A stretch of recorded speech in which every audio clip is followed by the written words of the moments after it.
Hi friends, YouTube ಚಾನಲ್ಗೆ ಸ್ವಾಗತ. ನಾಳಿನ ಆಸೆ ಸಂಚಿಕೆ ಏನಾಗುತ್ತೆ ಅಂತ ನೋಡೋಣ ಬನ್ನಿ. ಶುರುವಿನಲ್ಲಿ ಶಾಂತಿ ರಂಗನಾಥ್ ಇಬ್ಬರು ಕೂಡ ಮಾತಾಡ್ತಾ ಇರ್ತಾರೆ. ಶಾಂತಿ ಹೇಳ್ತಾಳೆ, ಅಲ್ಲ ರೀ, ರೋಹಿಣಿ ಕತ್ತಲ್ಲಿ ಏನೇನೂ ಇಲ್ಲ, ನೋಡಿದ್ರೆ ಮರ್ಯಾದೆ ಹೋಗುತ್ತೆ. ಈಗ ತಾನೇ ಶಾಪ್ ಓಪನ್ ಮಾಡಿದ್ದಾರೆ, ಕಸ್ಟಮರು ತುಂಬ ಬರ್ತಾ ಇರ್ತಾರೆ. ನೋಡಿದ್ರೆ ಅವಳು ಕತ್ತಲ್ಲಿ ತಾಳಿ ಇಲ್ಲ, ತಾಳಿ ಚೈನ್ ಇಲ್ಲದೆ ಅವಳು ಹೆಂಗೆ ಓಡಾಡ್ತಾಳೆ, ನಮಗೆ ಮಾನ ಮರ್ಯಾದೆ ಎಲ್ಲ ಹೋಗುತ್ತೆ ಅಂತ ಹೇಳಿದಾಗ ರಂಗನಾಥ್ ಅವ್ರು ಹೇಳ್ತಾರೆ, ಅಲ್ಲ ಕಣೆ ಶಾಂತಿ, ಇಷ್ಟು ದಿನ ಆದರೂ ನೀನು ಮೀನನ ಬಗ್ಗೆ ಯೋಚನೆ ಮಾಡ್ದ? ಇಷ್ಟು ದಿನ ಅವಳು ಬರೇ ಕತ್ತಲೇ ಇದ್ದಾಳೆ, ಒಂದು ದಿನನಾದರೂ ನಮಗೆ ಮಾನ ಮರ್ಯಾದೆ ಹೋಗುತ್ತೆ ಅಂತ ಒಂದು ದಿನನಾದರೂ ಹೇಳಿದ್ಯಾ? ಈಗ ರೋಹಿಣಿ ಅವಳು ತಾನೇ ಇಟ್ಟಿರೋದು, ನಾವು ಇಟ್ಟಿದ್ದೀವಿ, ಒಂದು ಸಲ ಕೊಡಿಸಿದ್ದೀವಿ, ಈಗ ಕೊಡಿಸ್ತಾನೆ ಬಿಡು. ಶಾಪಲ್ಲಿ ಸ್ವಲ್ಪ ಜಾಸ್ತಿ ಅಮೌಂಟ್ ಏನಾದರೂ ಬಂತು ಅಂದರೆ ಕೊಡಿಸ್ತಾನೆ, ಅದರಲ್ಲೇನಿದೆ, ಮನೋಜನೇ ಕೊಡಿಸ್ತಾನೆ ಅಂತ ಹೇಳಿದಾಗ, ಅಲ್ಲ ರೀ, ಈಗೇನು ಮಾಡೋದು ಅಂತ ಹೇಳ್ತಾರೆ. ನನಗೆ ಅವೆಲ್ಲ ಅವ್ರು ಹೇಳ್ತಾರೆ, ಮನೋಜನೇ ಕೊಡಿಸ್ಲಿ ಬಿಡು, ಇವರೇ ತಾನೇ ಇಟ್ಟಿರೋದು ಅಂತ ಹೇಳ್ತಾರೆ. ಅಲ್ಲ ರೀ, ಅವಳು ಮನೋಜನ ಮಾನ ಉಳಿಸೋಕ್ಕೋಸ್ಕರ ಆ ಥರ ಮಾಡಿದ್ದಾಳೆ ಅಂತ ಹೇಳಿದಾಗ, ಆಯಿತು ಕೊಡಿಸ್ತಾನೆ ಬಿಡು ಅಂತ ಹೇಳಿಬಿಟ್ಟು ರಂಗನಾಥ್ ಅವ್ರು ಹೇಳ್ತಾರೆ. ಇನ್ನೊಂದು ಕಡೆ ರೋಹಿಣಿ ಅವಳು ರೆಡಿ ಆಗ್ತಾ ಇರ್ತಾಳೆ.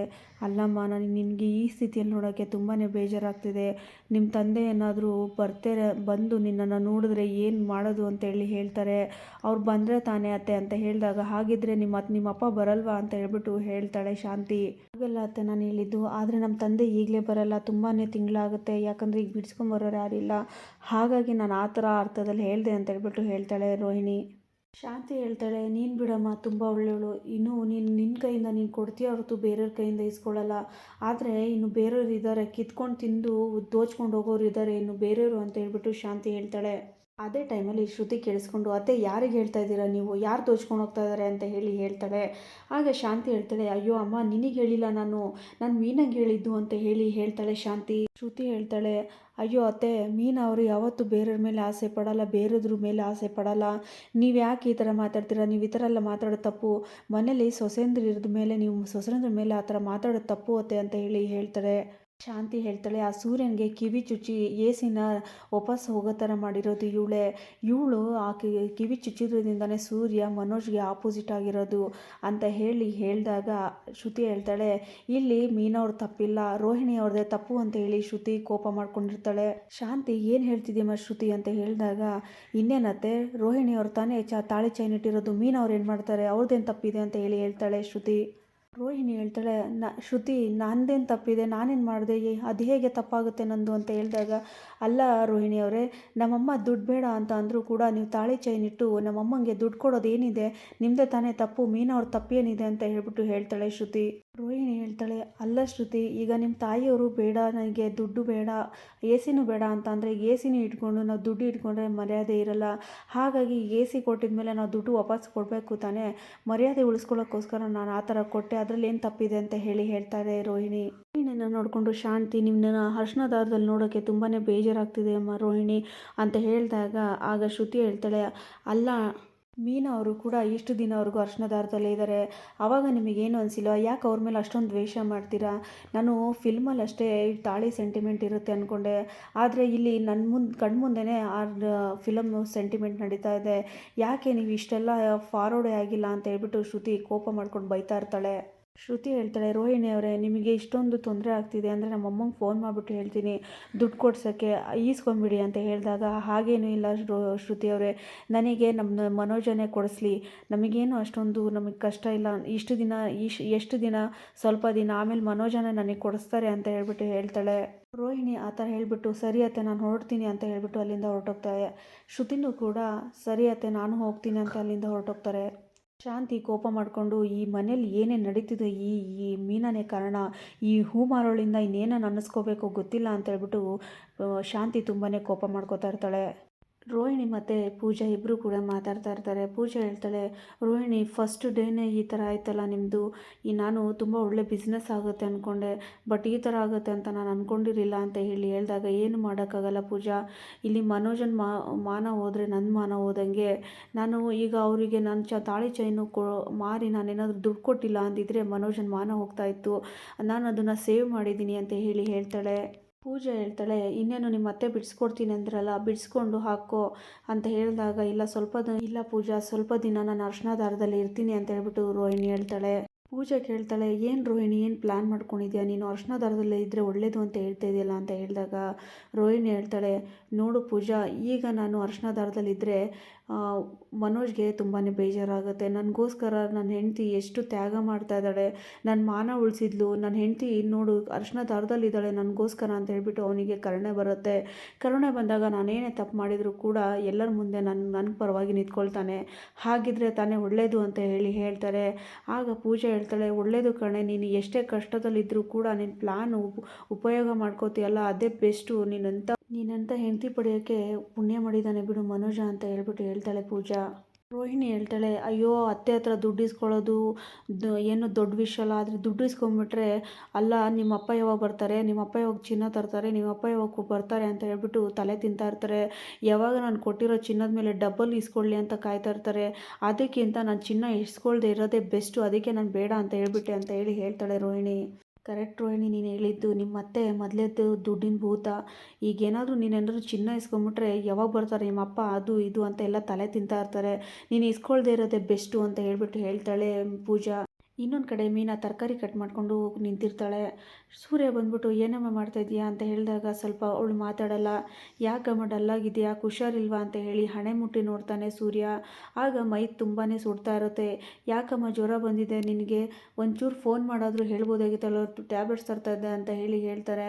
"ಹೋಗು ಫಸ್ಟು ನೀನು ರೆಸ್ಟ್ ಮಾಡು, ಅವ್ರು ಯಾರಾದರೂ ಅಡುಗೆ ಮಾಡ್ಕೋತಾರೆ, ಹೋಗು ನಾನು ಟ್ಯಾಬ್ಲೆಟ್ ತರ್ತೀನಿ" ಅಂದ್ಬಿಟ್ಟು ಸೂರ್ಯ ಹೊರಟೋಗ್ತಾನೆ. ಮೀನಂಗೆ ತುಂಬ ಸುಸ್ತಾಗಿ ರೋಹಿಣಿಯವ್ರ ರೂಮಲ್ಲಿ ಮಲಗಿರ್ತಾಳೆ. ಅದೇ ಟೈಮಲ್ಲಿ ರೋಹಿಣಿ ಮನೋಜ್ ಇಬ್ಬರು ಕೂಡ ಬರ್ತಾರೆ. ಮನೋಜ್ ನೋಡ್ಬಿಟ್ಟು, "ಅಮ್ಮ ಬಾರಮ್ಮ ಇಲ್ಲಿ" ಅಂತ ನೋಡಿದಾಗ ಏನು ಆಯಿತು ಅಂದಾಗ, "ಅಲ್ಲಿ ನೋಡಮ್ಮ, ನಮಗೂ ಕೆಲಸ ಕಾರ್ಯಗಳಿರ್ತವೆ, ನಮಗೂ ಸುಸ್ತಾಗಿರ್ತವೆ, ಅಲ್ಲಿ ನೋಡಲ್ಲಿ" ಅಂತ ಹೇಳಿದಾಗ ಮೀನಾ ಮಲಗಿರ್ತಾಳೆ. ಆಗ ರಂಗನಾಥ್ ಅವರು ಬಂದು ಏನಾಯಿತು ಅಂತ ಕೇಳಿದಾಗ, "ಅಲ್ಲಿ ನೋಡ್ರಿ, ಇವರು ರೂಮು ಹಿಡ್ಕೊಳ್ಳೋದೇ ಶುರು ಮಾಡ್ಕೊಂಬಿಟ್ಟಿದ್ದಾರೆ. ಅಲ್ಲಿ ನೋಡಿದ್ರೆ ಮಕ್ಕಳು ತುಂಬ ಸುಸ್ತಾಗಿ ಬಂದಿದ್ದಾರೆ. ಇವಳು ನೋಡಿದರೆ ಹೋಗಿ ಬಿದ್ಕೊಂಡಿರೋಳಲ್ಲಿ" ಅಂತ ಹೇಳ್ತಾಳೆ ಶಾಂತಿ. ರಂಗನಾಥ್ ಅವ್ರು ಹೇಳ್ತಾರೆ, "ಏಲೇ ಶಾಂತಿ, ನಿನಗೇನಾಗಿರೋದು? ಅವಳು ಸಂಜೆನೇ ಹೇಳ್ತಾ ಇದ್ಲು ನನಗೆ ಹುಷಾರಿಲ್ಲ ಅಂತ. ಅದಕ್ಕೆ ಅವಳಿಗೆ ಸುಸ್ತಾಗಿ ಮಲಗಿರ್ಬೋದು ಬಿಡು, ಯಾಕೆ ಈ ಥರ ಮಾಡ್ತಾ ಇದ್ದೀರಾ" ಅಂತ ರಂಗನಾಥ್ ಅವ್ರು ಬೈತಾರೆ. ಮನೋಜ್ ಹೇಳ್ತಾನೆ, "ಅಪ್ಪ, ನಾವು ಹೇಳಿರೋದು ನೈಟ್ ಬಿಟ್ಕೊಡ್ತೀವಂತ.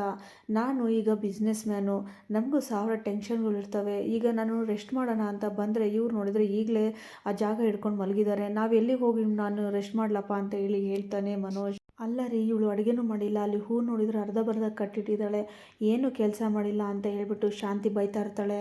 ಶಾಂತಿ, "ಏಯ್ ಮೀನಾ, ಎದ್ದೇಳೆ ಮೇಲೆ, ನಿನಗೆ ಬೆಳಗ್ಗೆ ತಾನೇ ರೂಮ್ ವಿಷಯದಲ್ಲಿ ಬೈದಿದ್ದೀನಿ, ನೋಡಿದರೆ ಈಗ ಬೆಳಗ್ಗೆನೆ ಬಂದ್ಬಿಟ್ಟು ರೂಮಲ್ಲಿ ಬಂದು ಮಲಗಿದ್ಯಾ ನೀನು, ನಿನಗಷ್ಟು ಗೊತ್ತಾಗಲ್ಲ ನಿನಗೆ" ಅಂತ ಹೇಳಿದಾಗ, "ಇಲ್ಲ ಅತ್ತೆ, ಸ್ವಲ್ಪ ಸುಸ್ತಾಗ್ತಾ ಇತ್ತು, ಮಲಗಿದ್ದೆ" ಅಂದಾಗ, "ಯಾಕೆ ಆಚೆ ಎಲ್ಲೂ ಜಾಗನೇ ಇಲ್ವಾ?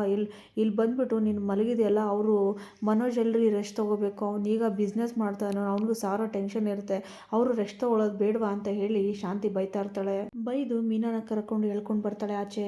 ಎಳ್ಕೊಂಡು ಬಂದಾಗ ಸೂರ್ಯ ಅದೇ ಟೈಮಲ್ಲಿ ಬಂದು ನಿಂತ್ಕೊಂಡು ನೋಡ್ತಾ ಇರ್ತಾನೆ. ಅಲ್ಲ, ಮಲಗಿರೋದನ್ನು ಡಿಸ್ಟರ್ಬ್ ಮಾಡಿ ಎಳ್ಕೊಂಬಂದು ನೋಡಿ ನಿಲ್ಲಿಸಿರೋದು, ಮೊದಲೇ ಅವಳಿಗೆ ಹುಷಾರಿಲ್ಲ ಅಂತ ಹೇಳ್ತಾ ಇರ್ತಾನೆ. ಇನ್ನೊಂದು ಕಡೆ ರವಿ, "ಅಮ್ಮ, ಅದಕ್ಕೆ ಯಾವತ್ತೂ ಈ ಥರ ಮಲಗಿಲ್ಲ, ಹುಷಾರಿಲ್ಲ ಅನಿಸುತ್ತೆ, ಬಿಡಮ್ಮ ರೆಸ್ಟ್ ತೊಗೊಳ್ಳಿ" ಅಂತ ರವಿನೂ ಕೂಡ ಹೇಳ್ತಾ ಇರ್ತಾರೆ. ರವಿ ಆ ಥರ ಹೇಳಿದ ತಕ್ಷಣ ಮನೋಜ್ ಹೇಳ್ತಾನೆ, "ಅಲ್ಲ ಕಣೋ, ನನ್ನ ರೂಮಲ್ಲಿ ನಾನು ಮಲ್ಕೊಳ್ತೀನಿ, ನಮಗೂ ಸ್ವಲ್ಪ ರೆಸ್ಟ್ ಅನ್ನೋದು ಬೇಡವಾ? ನಾನು ಈಗ ಬಿಸ್ನೆಸ್ ಮ್ಯಾನು, ನನಗೂ ಸಾವಿರ ಟೆನ್ಷನ್ಗಳಿರ್ತವೆ, ನಾನು ರೆಸ್ಟ್ ತೊಗೋಬೇಕಲ್ವಾ" ಅಂತ ಹೇಳ್ತಾನೆ ಮನೋಜ್. ರವಿ ಹೇಳ್ತಾನೆ, "ಅಲ್ಲ ಕಣೋ, ಹೋಗಿ 2 ದಿನ ಆಗಿಲ್ಲ, ಅಲ್ಲೇ ಸುಸ್ತಾ ನಿನಗೆ" ಅಂತ ಹೇಳಿದಾಗ ಶಾಂತಿ ಹೇಳ್ತಾಳೆ, "ಅಲ್ಲ ಕಣೋ, ಇಲ್ಲಿ ಎಷ್ಟೋ ಜಾಗಗಳಿದ್ದಾವೆ, ಅಲ್ಲಿ ಮನೋಜ್ ರೂಮೇ ಬೇಕಾಗಿತ್ತಾ? ಅವರು ರೆಸ್ಟ್ ಮಾಡೋದು ಬೇಡವಾ? ಇಲ್ಲಿ ಇಲ್ವಾ ಇಲ್ಲಿ ಜಾಗಗಳು" ಅಂತ ಶಾಂತಿ ಹೇಳ್ತಾಳೆ. ಆಗ ಶ್ರುತಿ ಹೇಳ್ತಾಳೆ, "ಅತ್ತೆ, ನಿಮಗೆ ಈ ಥರ ಜ್ವರ ಬಂದಿದ್ರೆ ನೀವು ಕೂಡ ಹಾಲಲ್ಲಿ ಮಲಗ್ತಾ ಇದ್ರಾ? ಪಾಪ ಅವರಿಗೆ ಸುಸ್ತಾಗಿದೆ, ಅವ್ರು ಯಾವತ್ತೂ ಮಲಗಿರೋರಲ್ಲ, ಏನೋ ಇವತ್ತು ಅವರಿಗೆ ಸುಸ್ತಾಗಿರ್ಬೋದು, ಏನೋ ರೂಮಲ್ಲಿ ಮಲಗಿದ್ದಾರೆ, ಈ ಥರ ಎಲ್ಲ ಮಾತಾಡೋದು ತಪ್ಪು ಅತ್ತೆ" ಅಂತ ಹೇಳ್ತಾಳೆ ಶ್ರುತಿ. ಆಗ ರೋಹಿಣಿ ಹೇಳ್ತಾಳೆ, "ಅಲ್ಲ ಶ್ರುತಿ, ಈಗ ನಿಮಗೆ ಈಸಿ ಅನಿಸ್ಬೋದು, ನಾಳೆ ನಿಮಗೆ ಗೊತ್ತಾಗುತ್ತೆ, ಹೊರಗಡೆ ಮಲಗ್ತೀರಲ್ವಾ, ಅವಾಗ ಗೊತ್ತಾಗುತ್ತೆ" ಅಂತ ಹೇಳ್ತಾಳೆ ರೋಹಿಣಿ. ಶ್ರುತಿ ಹೇಳ್ತಾಳೆ, "ರೋಹಿಣಿ ಅವರೇ, ಇದಕ್ಕೆಲ್ಲ ಸಿಲ್ಲಿ ಮ್ಯಾಟ್ರಿಗೆಲ್ಲ ಜಗಳ ಆಡ್ತಾರಾ? ನಾನಂತೂ ಟೆನ್ಷನ್ನೇ ಮಾಡ್ಕೊಳ್ಳಲ್ಲಪ್ಪ, ಜಗಳನೂ ಆಡಲ್ಲ. ನಾನು ರವಿನ ಕರ್ಕೊಂಡು 1 ವಾರ ನಾನು ತವ್ರ ಮನೆಗೆ ಹೊರಟೋಗ್ತೀನಿ, ನಾನು ಯಾವ ರೀತಿಯಿಂದ ಜಗಳ ಆಡಲ್ಲ, ಟೆನ್ಷನು ಮಾಡ್ಕೊಳ್ಳಲ್ಲ ಅಷ್ಟೇ" ಅಂತ ಹೇಳಿದಾಗ ಎಲ್ಲರೂ ಕೂಡ ಟೆನ್ಷನ್ ಆಗ್ತಾರೆ, ಎಲ್ಲರೂ ಕೂಡ ಶಾಕ್ ಆಗ್ತಾರೆ.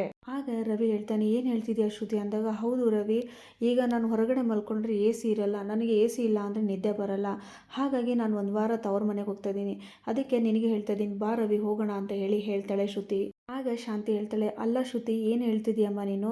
ಈಗ ನೀನು ರವಿನ ಕರ್ಕೊಂಡು ನಿಮ್ಮ ತವ್ರ ಮನೆಗೆ ಹೋದರೆ ನಿಮ್ಮ ತವ್ರ ಮನೆಯವ್ರು ಏನು ಹೇಳಲ್ಲ ಹೇಳು" ಅಂತ ಹೇಳ್ತಾಳೆ. ಆಗ ಶ್ರುತಿ ಹೇಳ್ತಾಳೆ, ಏನಾದರೂ ಅಂದ್ಕೊಳ್ಳಿ ಬಿಡಿ ಅತ್ತೆ, ನಾವು ಹೋಗ್ತೀವಿ ಅಂತ ಹೇಳಿ ಹೇಳ್ತಾರೆ. ಈ ಕಡೆ ಮನೋಜ್ ರೋಹಿಣಿ ಕೂಡ, ಹೌದಮ್ಮ ನಮಗೂ ರೂಮ್ ಬೇಕು, ರೂಮ್ ಇಲ್ಲ ಅಂತ ಅಂದರೆ ನಾವು ಕೂಡ ಇರಲ್ಲ, ನಾವು ಬೇರೆ ಮನೆ ಮಾಡ್ತೀವಿ ಅಂತ ಹೇಳ್ಬಿಟ್ಟು ಮನೋಜ ಕೂಡ ಹೇಳ್ತಾನೆ. ಅಲ್ಲಿಗೆ ಶಾಂತಿಗೆ ತುಂಬಾ ಶಾಕ್ ಆಗುತ್ತೆ.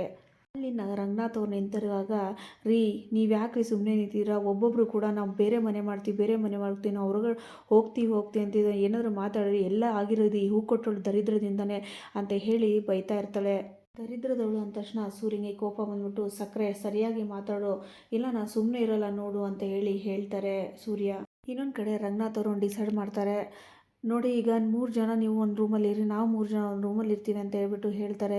ಈ ದರಿದ್ರದಿಂದ ನಾನೀಗೆಲ್ಲರೂ ಕೂಡ ಒಬ್ಬೊಬ್ಬರು ಒಂದೊಂದು ರೂಮಲ್ಲಿ ಇರೋರು ಒಂದೇ ರೂಮಲ್ಲಿ ಇರೋ ಥರ ಆಯಿತು ಅಂತ ಹೇಳ್ಬಿಟ್ಟು ಒಂದೇ ರೂಮಲ್ಲಿ ಇರೋ ಥರ ಆಯಿತು ಅಂತ ಹೇಳ್ಬಿಟ್ಟು ಶಾಂತಿ ಬೈತಾಳೆ. ಇನ್ನೊಂದು ಕಡೆ ಶಾಂತಿ ರೂಮಲ್ಲಿ ರೋಹಿಣಿ ಮಲಗಿರ್ತಾಳೆ. ರೋಹಿಣಿ ಮಲಗಿರುವಾಗ ಶಾಂತಿ ಗೋರ್ಕೆ ತಡೆಯಲಾರದೆ ನಿದ್ದೆ ಮಾಡಲ್ಲ ರೋಹಿಣಿ. ಶಾಂತಿ ಗೋರ್ಕೆ ಹೊಡೆದು ನೋಡಿ ರೋಹಿಣಿ ದಿಮ್ನ ತಗೊಂಡು ಮುಖದ ಮೇಲೆ ಹಾಕಕ್ಕೂ ಅಂತ ಹೋಗ್ತಾಳೆ. ಆ ಮುಖದ ಮೇಲೆ ಹಾಕಕ್ಕಂತ ಹೋದಾಗ ಇನ್ನೇನು ಆಗಬೇಕು ಅನ್ನೋಷ್ಟೊತ್ತಿಗೆ ಈ ಸಂಚಿಕೆ ಮುಕ್ತಾಯ ಆಗುತ್ತೆ. ಮುಂದಿನ ಸಂಚಿಕೆಯಾಗಿ ಕಾಯ್ತಾ ಇರಿ. ಈ ವಿಡಿಯೋ ನಿಮಗೆ ಇಷ್ಟ ಆದರೆ ಲೈಕ್ ಆ್ಯಂಡ್ ಸಬ್ಸ್ಕ್ರೈಬ್ ಮಾಡಿಕೊಂಡು ಮುಂದಿನ ವಿಡಿಯೋಗಾಗಿ ಕಾಯ್ತಾ ಇರಿ ಅಂತ ಹೇಳ್ತಾ ಎಲ್ಲರಿಗೂ ಧನ್ಯವಾದಗಳು.